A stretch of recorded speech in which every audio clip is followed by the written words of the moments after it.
Primeira pergunta: quais impactos as divergências teológicas têm gerado no reino de Deus no mundo em nossos dias? E qual é o papel da teologia na vida da Igreja de Cristo? A teologia, ela tem um papel muito importante para a igreja. E eu acredito que o problema maior da dificuldade das igrejas é falta de um entendimento bíblico, né? Porque teologia é o que? É estudo acerca de Deus, né? Deus, logia tem a ver com estudo, né? Então, hoje, como eu estava te falando essa questão que você me perguntou eu não estou puxando aqui a sardinha para o meu Não, lado, não. mas assim, a questão do pastor Nazareno ele ser um pastor que ele é testado, né? Para que ele não possa... Porque hoje, é, um exemplo muito claro, e aí eu não estou nem aí para quem que vai ouvir, tipo, tinha um rapaz lá na nossa igreja lá que ele não sabia, uma vez ele estava, pedi para ele abrir no Evangelho de João e não conseguia achar.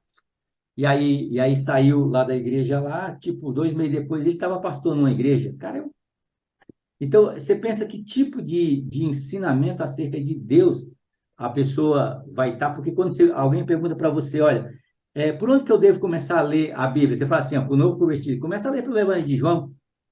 O irmão não conseguia achar nem o Evangelho de João, dois dias depois, 2 semanas depois, já era pastor de uma igreja. Aí você está de brincadeira comigo, né?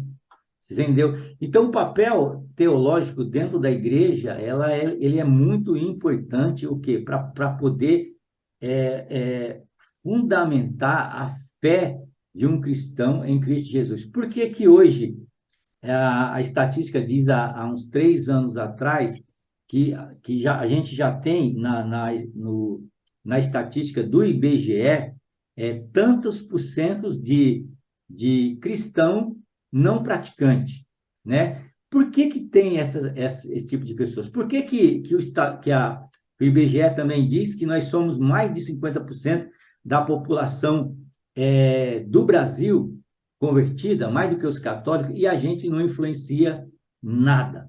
Você entendeu? Por quê? Porque hoje muitos vivem de uma maneira emocional, e nada contra, a gente também gosta da parte emocional do culto, né?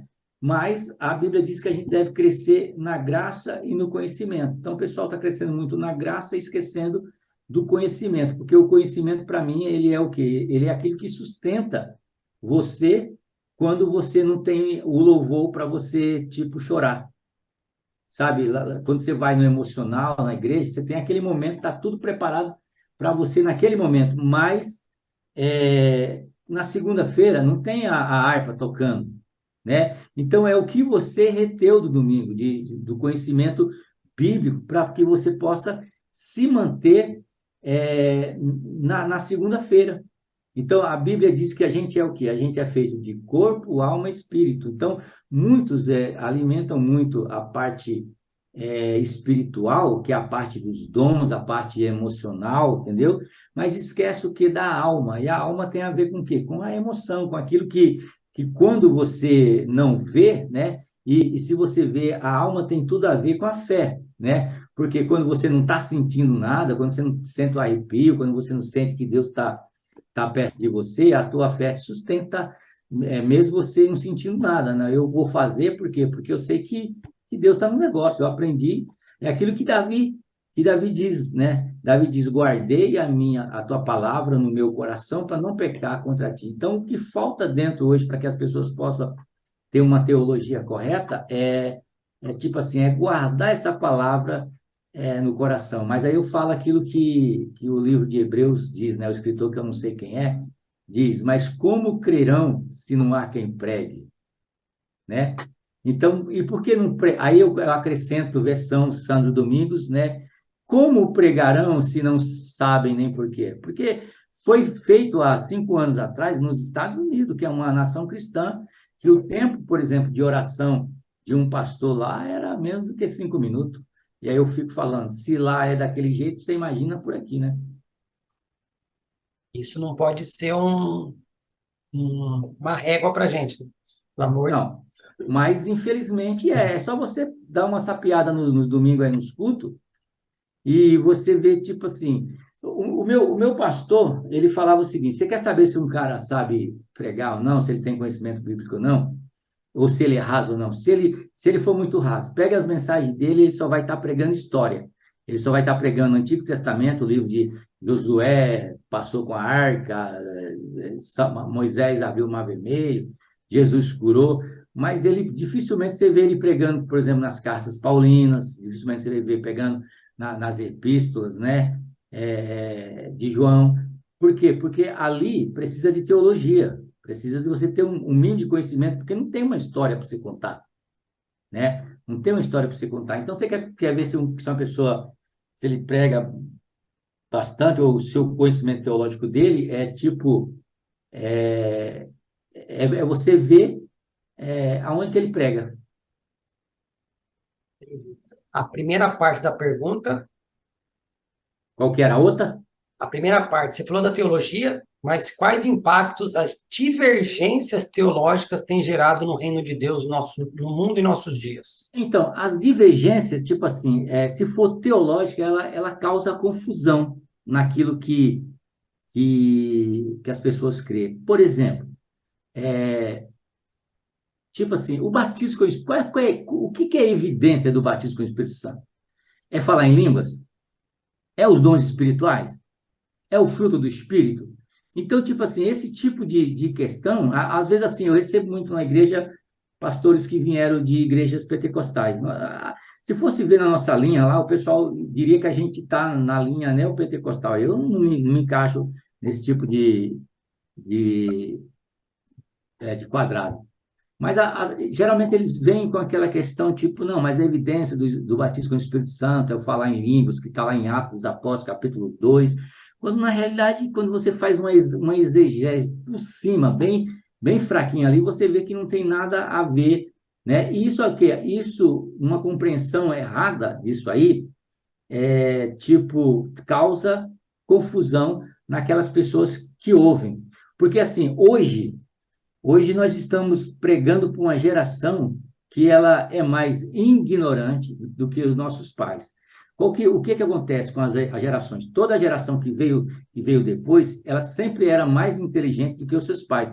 Hoje não. Hoje a geração é mais ignorante do que os seus pais. Ou seja, você tem muita informação, mas você não tem conhecimento. Você entendeu? Então, a geração de hoje do TikTok, a geração do Instagram, é a geração mais ignorante que teve. Os seus pais hoje são mais inteligentes do que os seus filhos. E isso é uma coisa diferente, é um quebra de paradigma da história. Então, quando se tem uma divergência teológica, o que acontece? Isso acaba. Porque, assim, o que a gente tem muito dentro das nossas igrejas é teólogo do TikTok, né? Teólogo do YouTube, né? Enquanto você está pregando lá, o cidadão está lá olhando, eu estou pregando ali e o cara está olhando o Caio Fábio.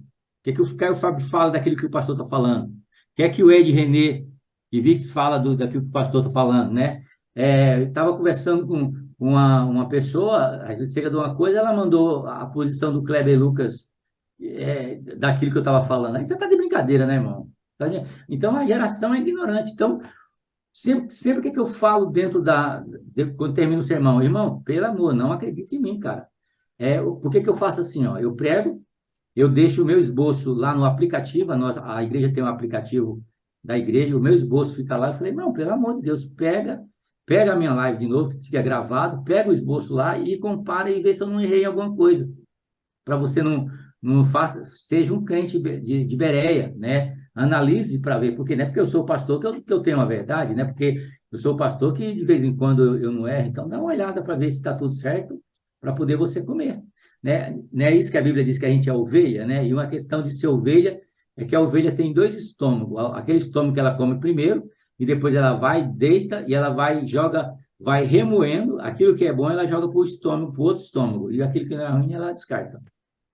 E o pior não é isso, né? O pior é se a pessoa vem com a teologia dela. Pastor, ó, eu fiz um estudo aqui e eu entendi isso vai contra aquilo que você me falou. É uma coisa, é um Não, se ela, debate. Se ela Agora não, fala, ela terceiriza. Ai, fulano de tal fala diferente. Peraí.